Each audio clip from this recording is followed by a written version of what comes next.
Good morning from New York. Today, the Walz Vance debate, mystic viewpoint, inner mind healing perspectives, first impressions. First impressions were how Vance was a much more skilled debater. Um, he definitely had the good looks, and I think one of the ladies that was looking at him was, like softening, I could saw in her face, wanted to give this guy a pass. Uh, well, um, uh, our guy, Tim Walz is listening to him, smoothly lie. So Tim is very unhappy with the situation because this guy is just lying, and he's too polite to really nail him and go after him on those lies. He's trying to find that bipartisan common ground. And it's those Midwestern values, that he talks. It's like, just, well, if you want to say anything will upset the other person. It's just, let's find the good that, unites us all, okay. But he's very unhappy because he doesn't know how to deal with this guy, and he's like this. and when And when Vance would tell outlandish lies, uh, you see, you see Walls turning toward him, and like, you can't miss it. And he's like, well, he's angry, but he's like, and he's Uh, but he goes back, this very friendly, let's care about the nation. Let's state the facts. He's such an honest guy too that, it's like, whereas Vance would just lie, lie, lie all through the thing, it's like twist the truth, you know. So let's say the devil's, they always said the devil was a good looking angel once. But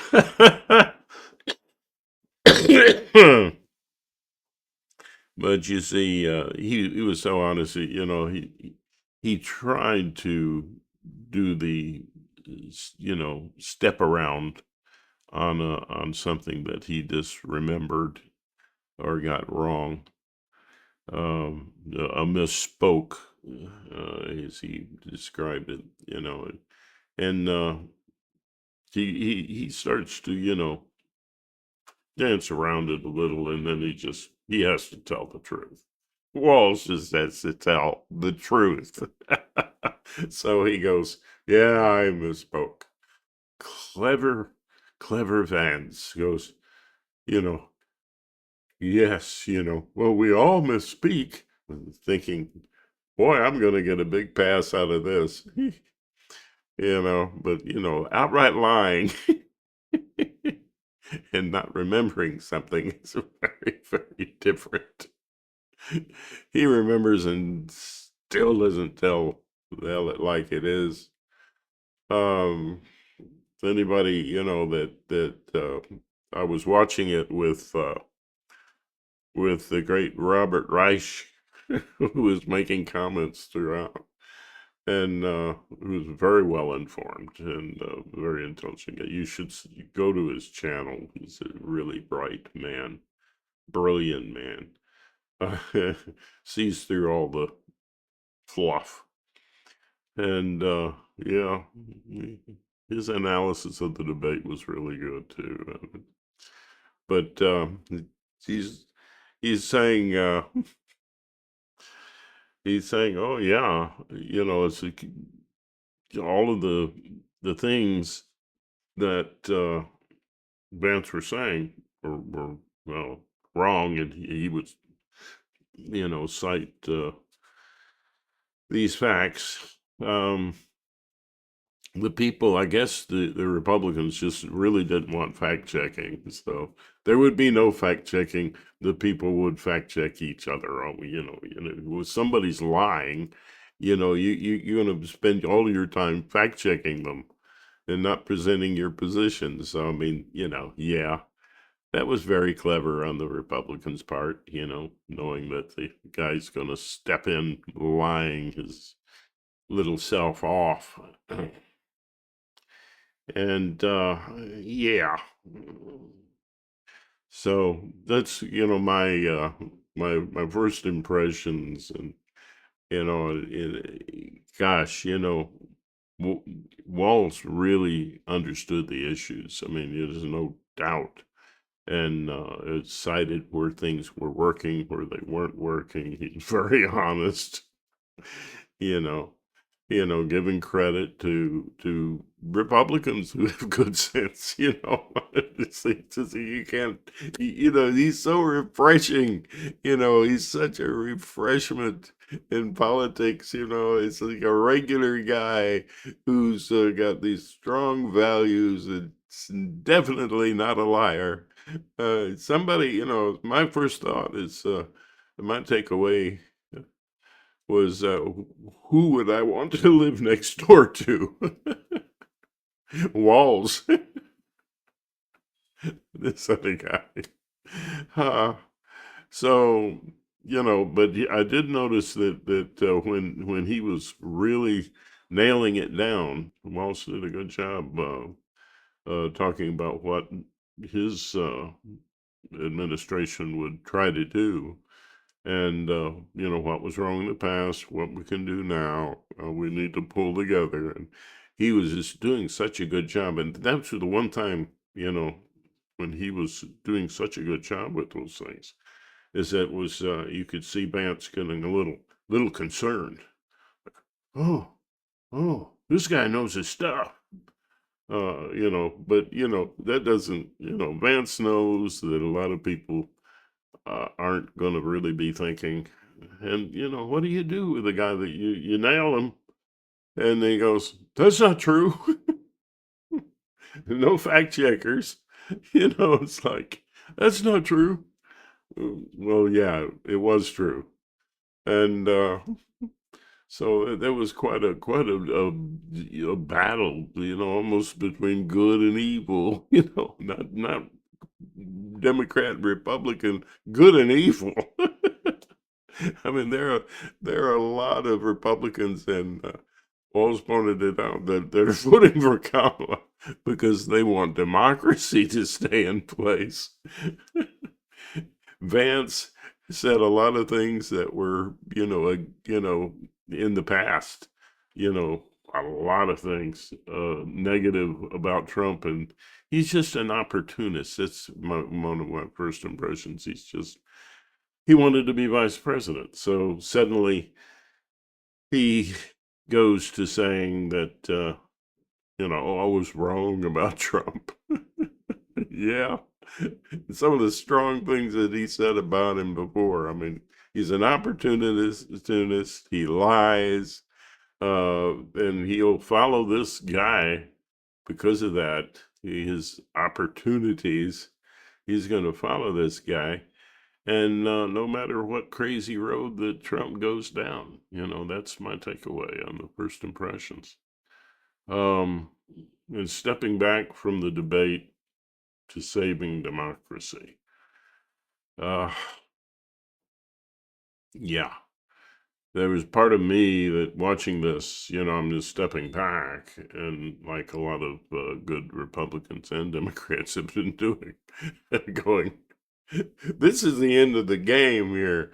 If people are going to be fooled by this, and I have to mention, that is my fear.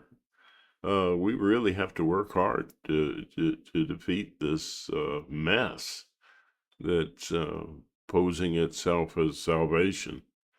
It's nothing but, a real threat to democracy going on here.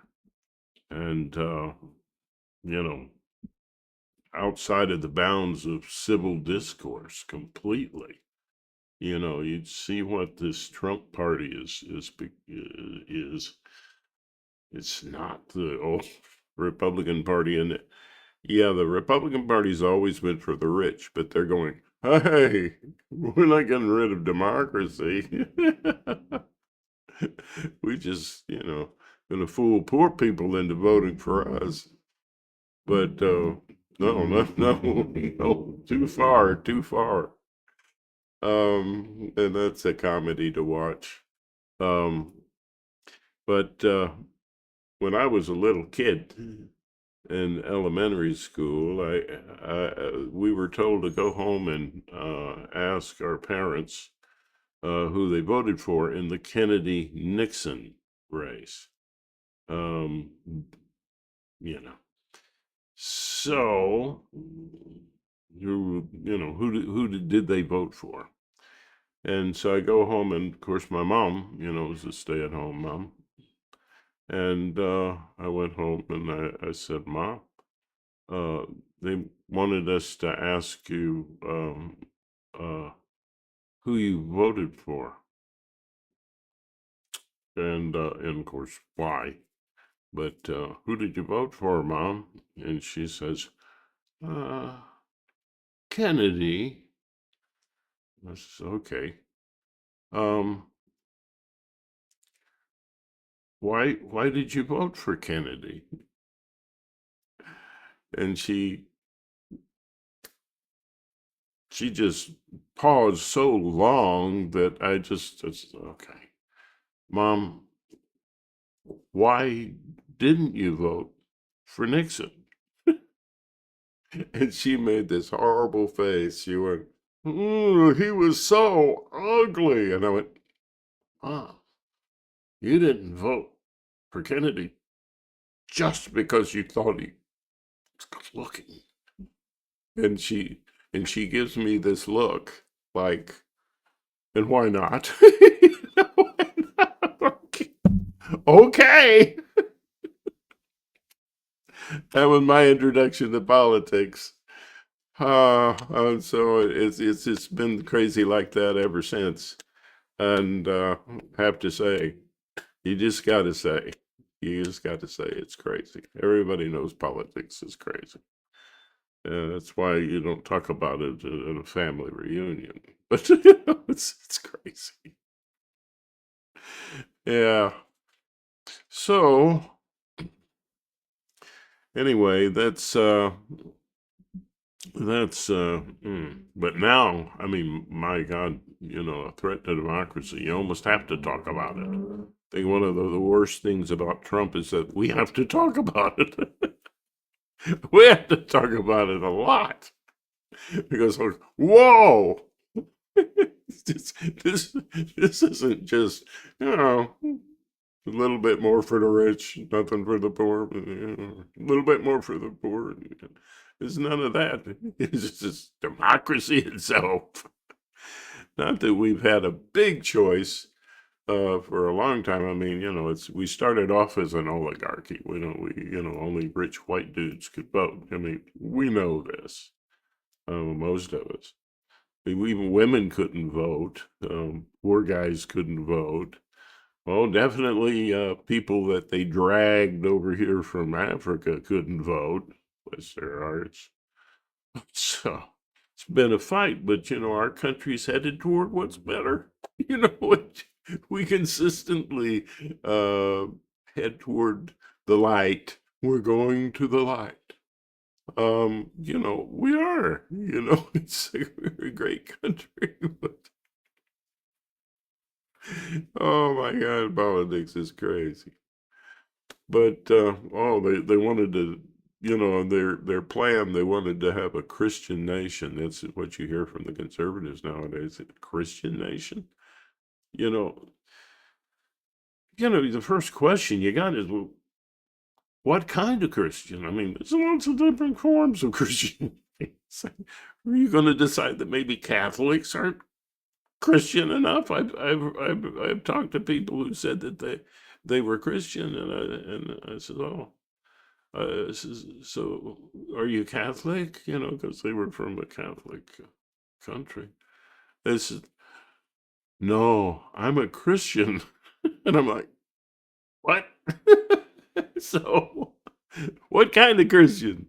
And all of these Christians from Europe coming over into the shores here, all of these illegal immigrants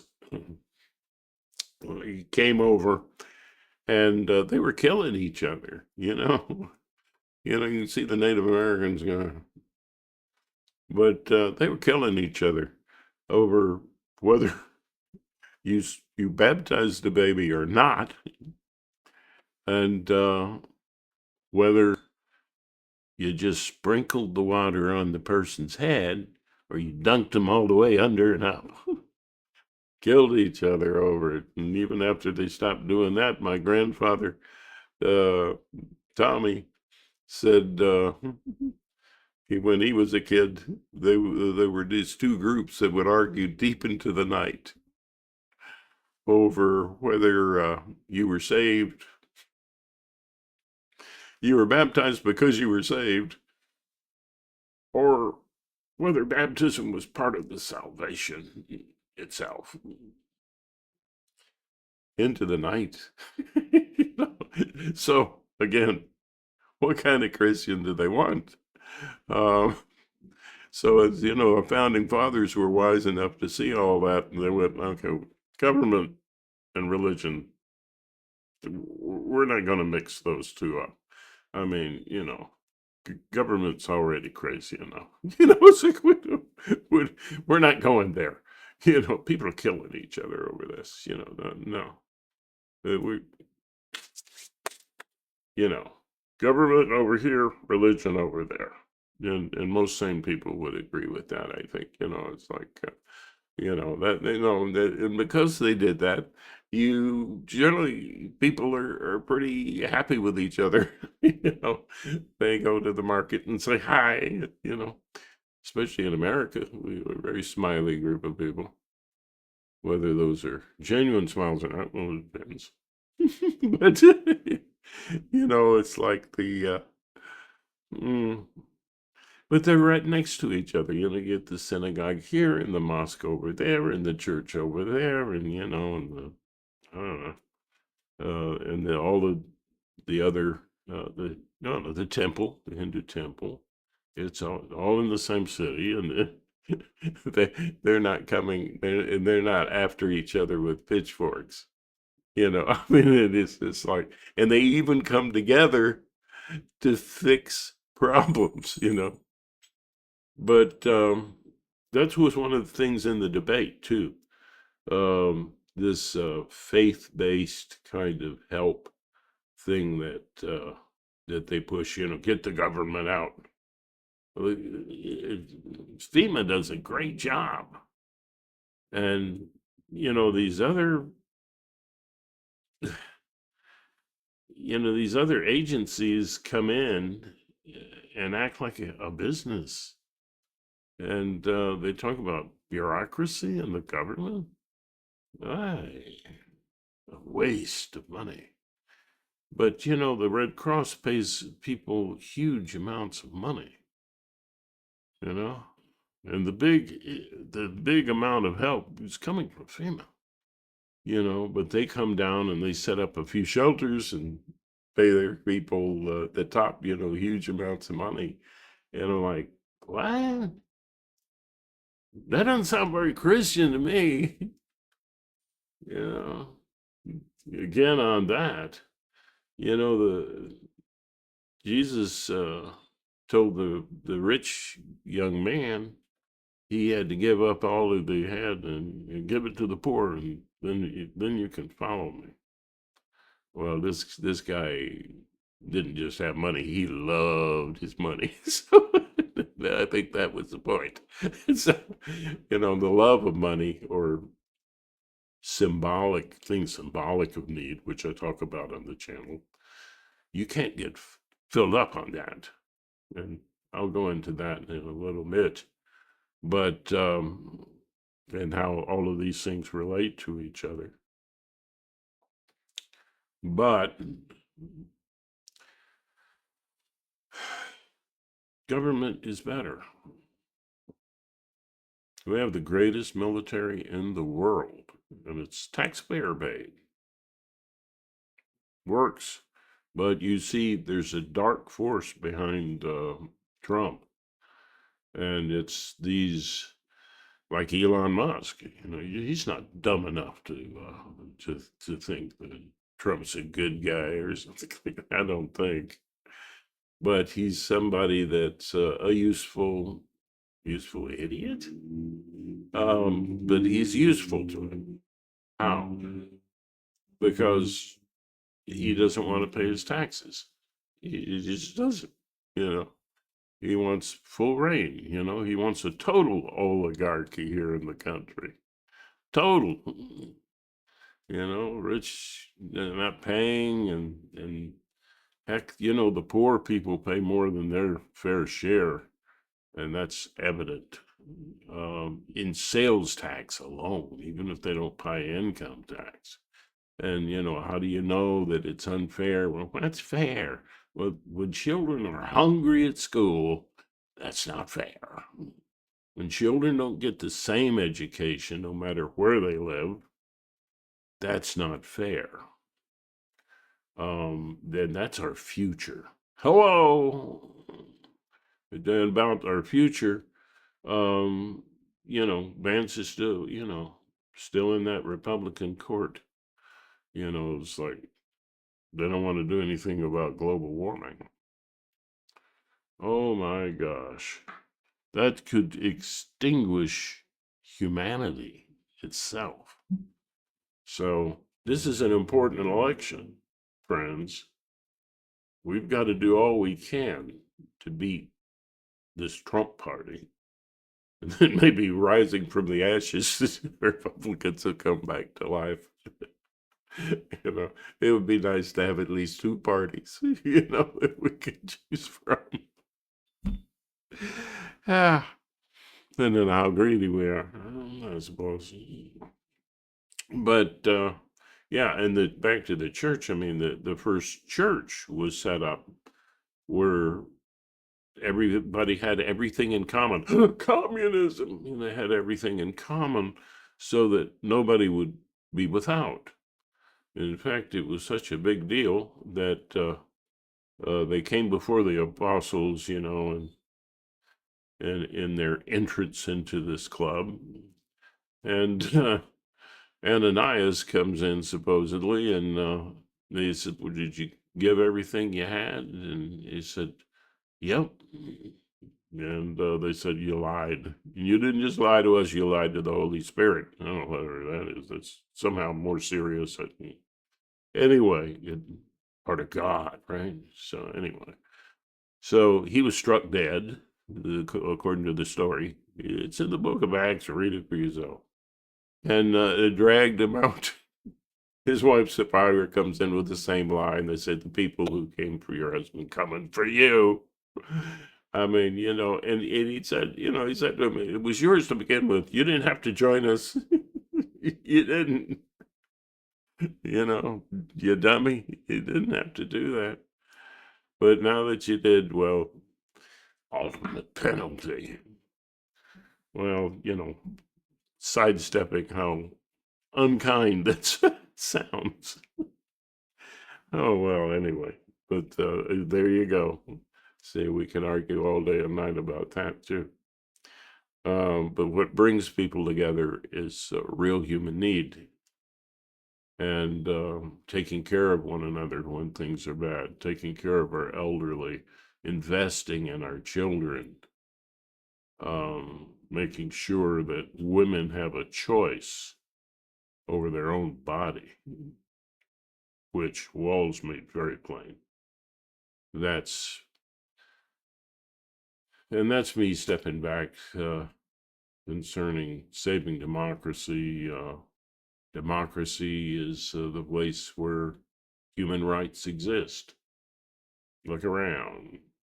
No democracy, no rights.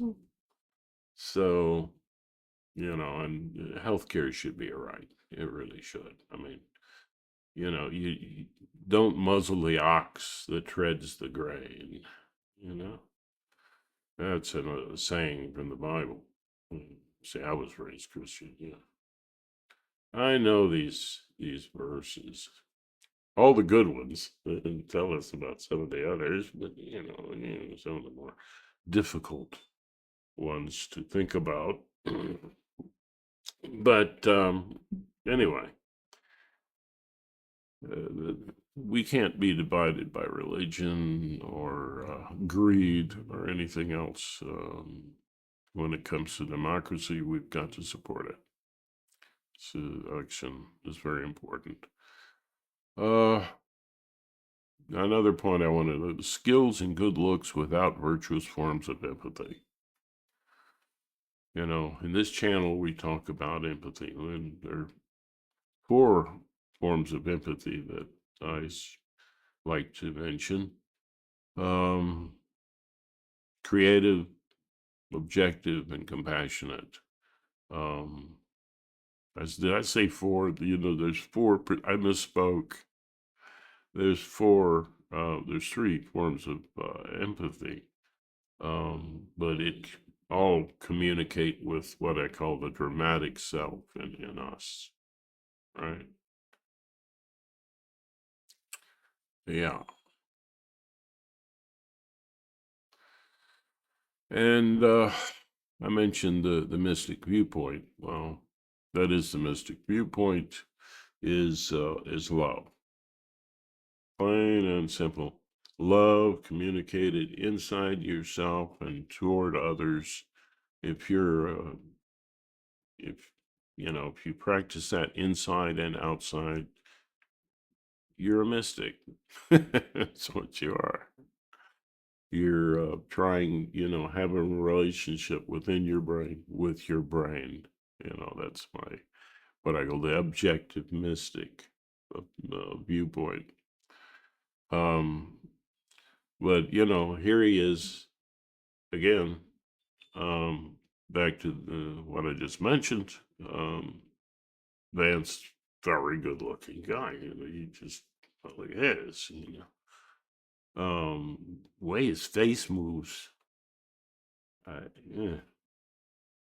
Mm, let's see. I don't know if women even see that. I'm not sure.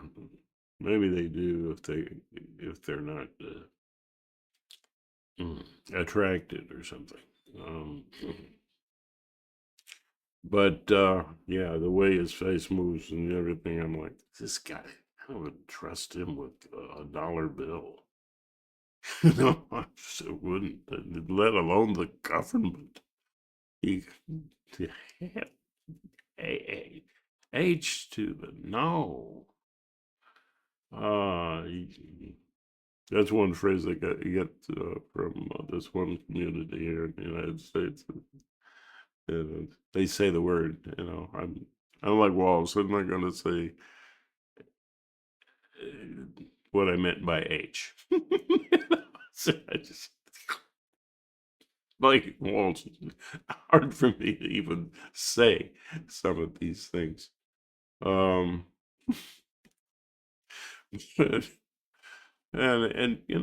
that's probably bad for humor. I did tell you I was a comedian. I'm not. Those guys are really smart, by the way. Neil deGrasse Tyson is. Now I'm sounding like Trump. Just kind of gets going off on a tangent. There's a little bit of Trump in everybody. Yeah. Oh, that's a terrible thought. Anyway, he Vance lacked objective empathy, which means you're trying to help out in an empathetic way with an objective viewpoint. Being objective leads to truth. So he was lying. So yeah, cross that empathy out.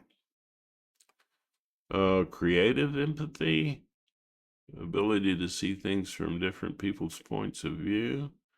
I don't think so. He definitely doesn't want to see things from the Haitian point of view.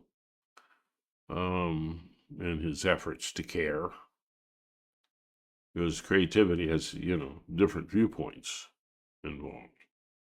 You got to be float like a butterfly, but don't sting. Try not to sting, but do make your point. Yeah, so he's creative empathy, big X. He doesn't care about everybody, which really means that he doesn't empathize with other people's situations. In fact, he'd do anything. He kind of intimated at one point, not in the debate, but before that, that he would lie. Well, and he did, but he would make up things actually, if it helped the election.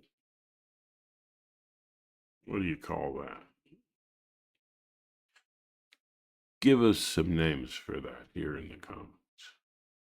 But anyway, he's a big X on creative empathy. What about compassionate empathy? This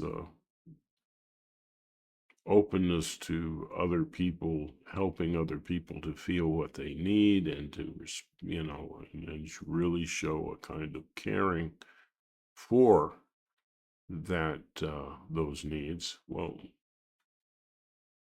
he definitely doesn't understand how to meet the needs of the country.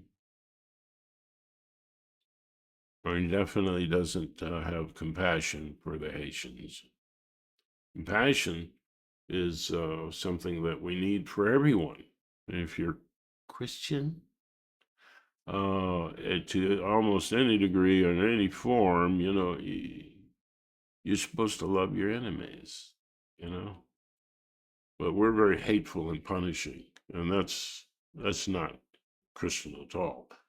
I have a friend that he's fundamentalist Christian, long time friend, but he isn't for this channel because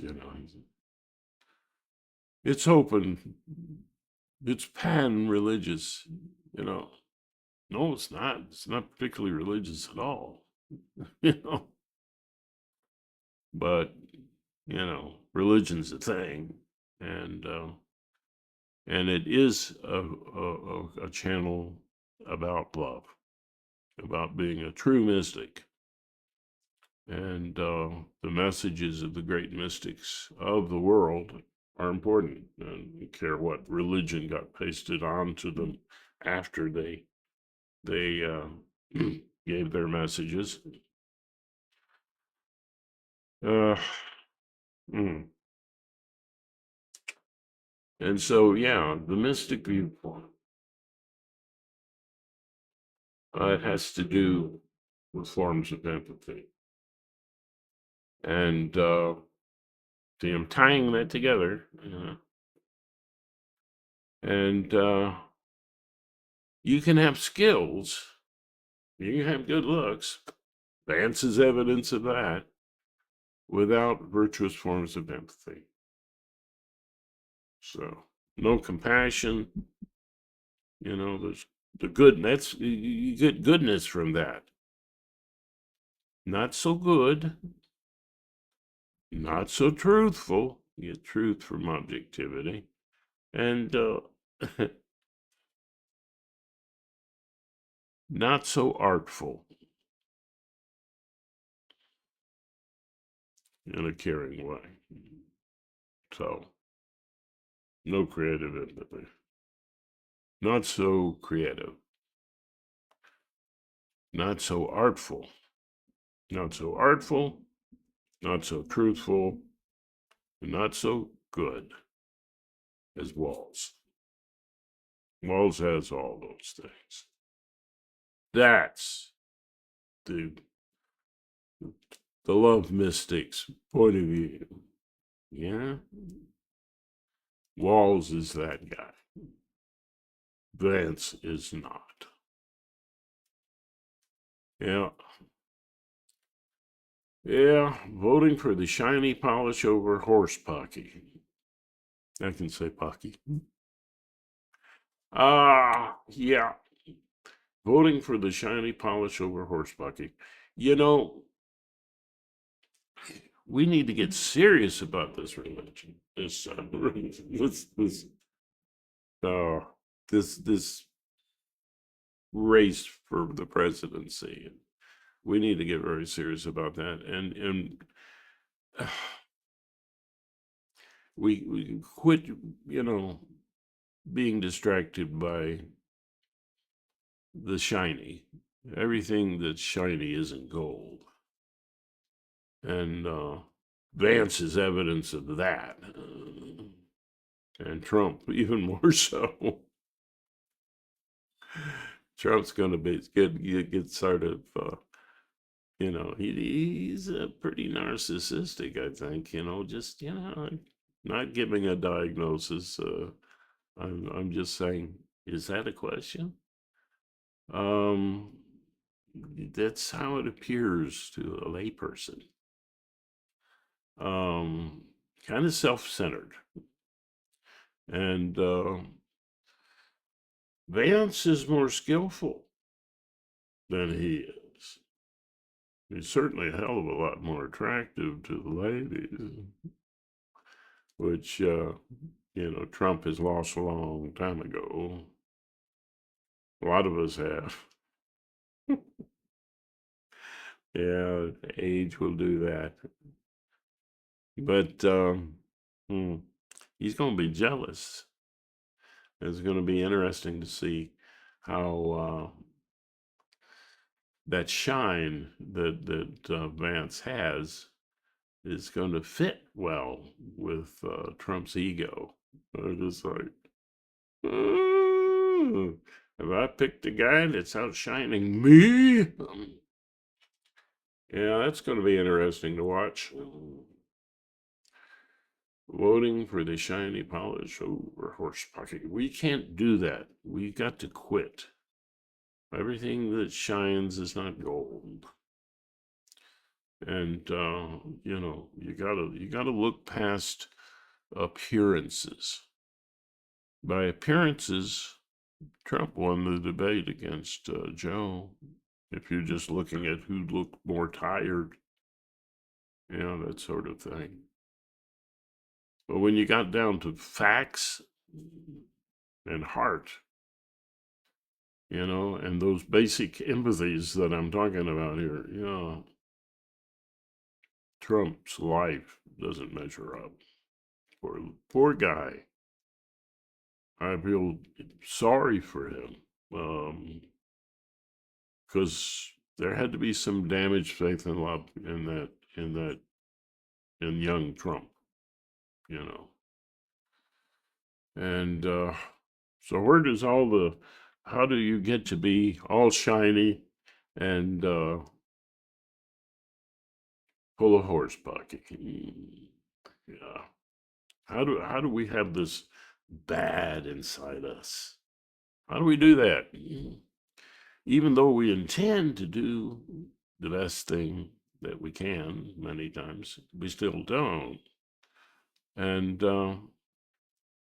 here in the channel, we call that damaged faith and love. Right? It's a mystic channel, a love channel, and healing perspectives. Now that's where I'm going to go off on healing perspectives. I don't hate people that are sick. Jesus didn't. Yeah.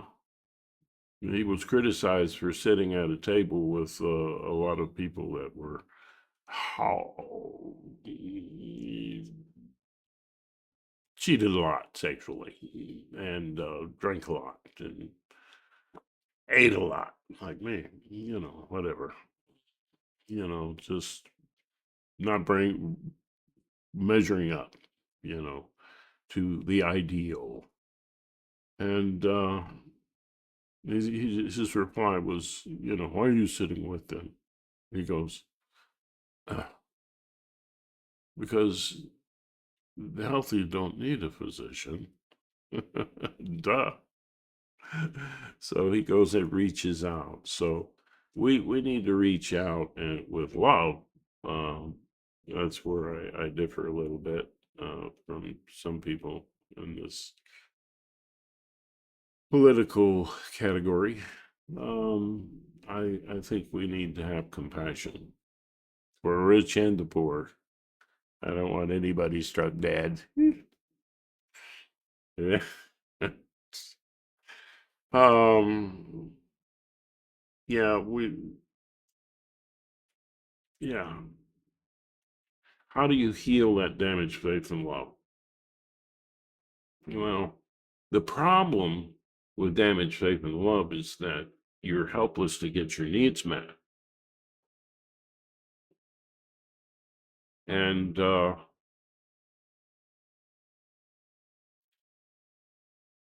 so the brain jumps in because there's anxiety attached to that helplessness that could be make you very sick or kill you, depending on the intensity. And so that helplessness is unbearable. You can't feel it then because there's no hope then. Hope is dead. And so the brain jumps in and gives us something that's more attainable, something similar or symbolic in some way of what we really needed, desperately needed, in some cases, with something more attainable. But you can't fill up on a symbol of need. And that's at the root of greed.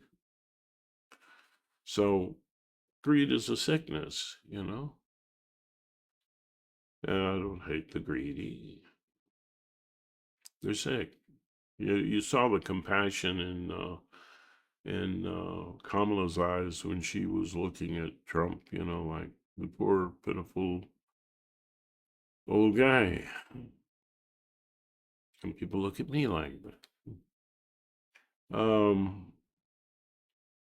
Yeah, we can have compassion. We need to. If you're waking up after following Trump, welcome back to love. Welcome back to democracy. Vote against him. Vote against him. But the symbolic can't be fulfilled. So there's never enough. So, I didn't get to say I didn't get the warm feeling in my belly from my mom, it's like didn't have that. So, well, she made some great pies. Her mom was an even better cook than she was. It was like big time. Oh, wow. She got overweight from that too, I think. Oh, wow. That was a sacrifice for others. Yeah. Yeah, unfortunately. But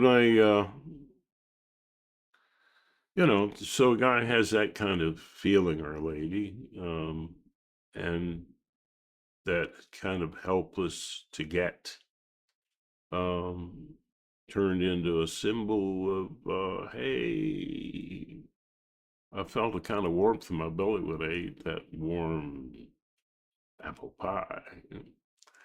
So, and sugar is a painkiller too, so, mm, So maybe you eat too much. So, how do you heal from that? Well, the only way is to get rid of what you can do is you get rid of the power of the symbol. You have to go back and when you're safe, not helpless anymore, you're safe, you can go back and feel that need in its original helplessness, right? Which is kind of a trick. Um, so when that happens, then you actually feel the thing that you couldn't feel when you were helpless. You go back and you feel it when you're not. So you're feeling the helplessness. At the same time, you're unlearning your helplessness to feel what happened to you. And so the need wasn't met. So there's still another step in inner mind healing. There's another step called grieving, because you then have to go, wow, I didn't get that. And then a grieving process comes in. So that's a healing process. And once you've grieved enough, you know, then, the more you've grieved, then the more you can forgive from your heart, because you're not attached anymore to some symbolic thing with simmering under the surface this need to blame, this angry, punishing attitude. You want to fight back against what happened. And you really can't do that if it's your caregivers that are, your kid. You could never have done that, because that would be hurtful itself. So once you have felt this need in its helplessness and grieved, then you can be more, like I said, more forgiving. And that's not the end of the story. Once you're more forgiving, that's when you can have more remorse. And remorse is realizing how the hurtful helplessness in you, your false symbolic self, hurt other people. That's the last thing that you're able to really do. Because so we're social animals, and so you're a pariah, if you hurt other people, it's a really bad thing. And but once you have remorse for that, you realize you're no longer the person who did that or would do that. I think the phrase in Christianity is being born again. So, just saying, I'm not trying to be religious here, but I do believe in the mystics in the world, those who taught love. The Buddha, even Muhammad to some degree, and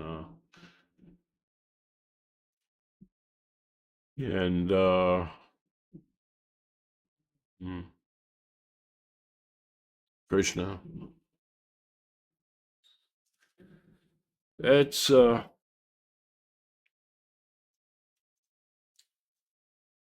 now you're a new person, right? To some degree. And you go back and the things you haven't dealt with, you deal with those. You do it very gradually at your own pace. If you can't, then you got to get some help. Please go get some help. Um, there's training that people have that can teach these things like forms of meditation, role play, things like that. And there are effective combinations of that can be very helpful. And if you're pretty healthy, you're a functional person, you can, and in a good spot, then you can handle, being trained, coached, and move forward uh, by people who have had that experience, that mystic experience of internalizing love. Behold, I stand at the door and knock. I couldn't help it. Just these things pop up. Um, you know, let the love in, let the light in, let the light shine. That's why I say it's got to go into politics, because politics is key to democracy. So, yeah, you have to have a more caring political position to heal the world. And Kamala shows that. And all of the people who are supporting her show that she is that one for this time, for us. Now, we can reject her, and we're going to suffer and maybe lose our democracy. Or we can pick her and rise. Uh, hmm, that's kind of, well, I'll mention one more thing. Um, the mystic viewpoint is also involves being creative enough to step outside of yourself, outside of the dramatic experiences, experience in your life. And from that perspective, you can call out to yourself as the main character in the story of your life. Be the hero of love. And by the way, great story. Be even better if you were to get into the love flow. Be the hero of love. Yeah. Take that creative perspective. That's your inner artist. So, and that gives you a break from all the dramatic um, aspects of the healing process. Gives you, it's another part of healing. Um,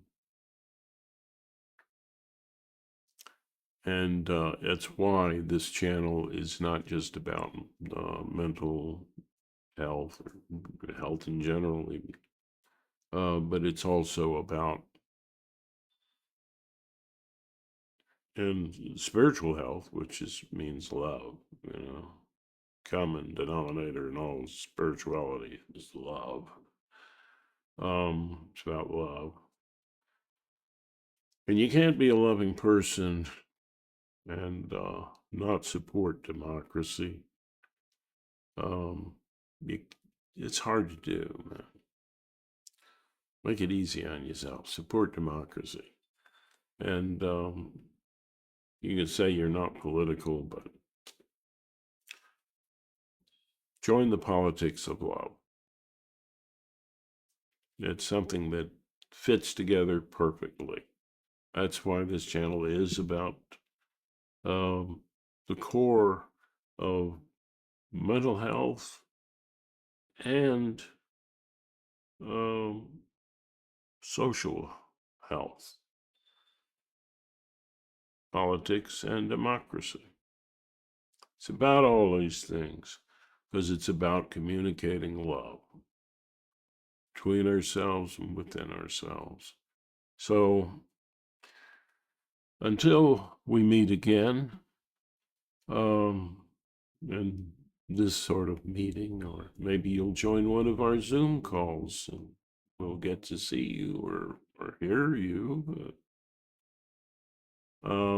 That would be great. But meanwhile, do help the channel by subscribing, um, and sharing the videos that that you like, and maybe sending us a few to post on the channel if you like. Um, hmm. And like or give us a like on videos you like. Why? Because the world needs you. And this kind of a channel tries to bring the world together. It's not just about United States politics and love communication within the mind. It's worldwide. It's a call to the world to come together, to heal, so that we can keep surviving. One day, even the universe dies. But in the meantime, have your life be meaningful. Let's bring the world together in love. So until we meet again,